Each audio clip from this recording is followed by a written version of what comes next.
side window where sunshine glared through, putting the bootlaces and broken chunks of inferior chocolate on the farthing tray, in danger of gluing themselves together. The sugar mice already had a sheen on them. The shop's twin smells of wood and sugar thickened the hot air.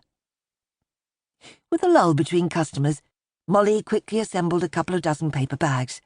Fold, twist, flatten. She could do it in her sleep.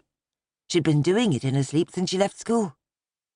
She had thought, while she was away down south during the war, that when she returned home, she wouldn't be happy in Upton's any more, would need work that was more stimulating. But that had been before her life had changed forever. When she finally came home, it had been a relief to be invited back to Upton's. It was somewhere safe, familiar, undemanding, a place where she could, with no effort, behave normally on the outside, even while she was reeling with shock and despair on the inside. It was nigh on 3.5 years since peace had been declared. Her unhappiness had subsided into a lingering ache, tucked away in a corner of her heart. Sometimes she searched the faces of people in the street, looking for a sign, a clue, a flicker of something in their eyes, a brief twist of sorrow about their lips. Pretty well everybody had suffered at least one loss, thanks to the Great War. But were there other people who kept a special corner of their hearts for a grief they could never share with the world? She couldn't be the only one, could she? The bell danced as the door opened. Dora came in, her hated curls bubbling out from beneath her cloche hat. Her face was all smiles as she clung to Harry's arm. He was beaming his head off too. "I know we're not meant to barge in on you while you're at work," said Dora, "but I couldn't wait. Look!" She let go of Harry. "Harry's bought me a ring." She thrust out her hand.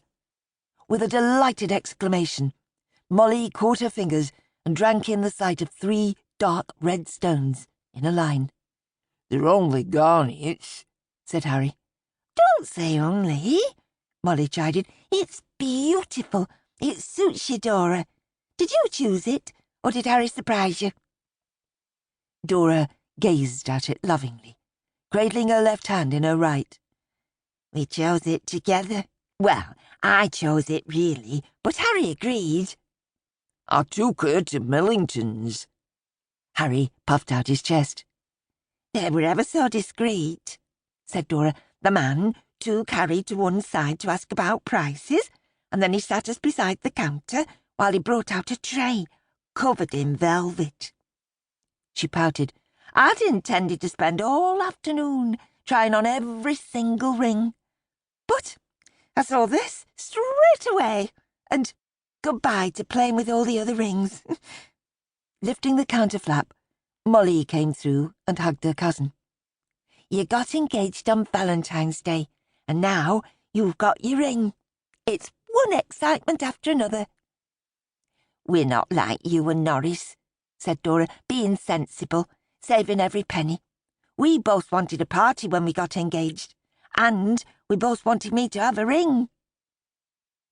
Molly would have liked to have a ring too, but it was way too late to say so. Besides, what girl wanted to ask for a ring? It wouldn't have felt dignified. It wouldn't have felt romantic. "We're older than you," she said. "It's not as exciting when you're older." "Blimey, Molly, you make yourself sound ancient," Dora giggled. "You're 27, not 97. "Oi, you!" Molly pretended to slap her. "Stop yelling me age from the rooftops."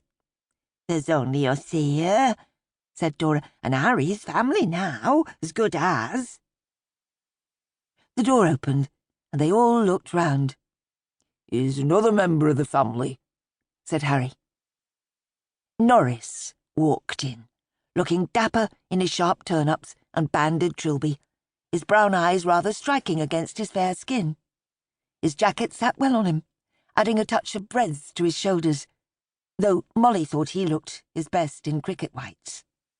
She brightened. She might not have an engagement ring, but she had a fiancé with a decent job.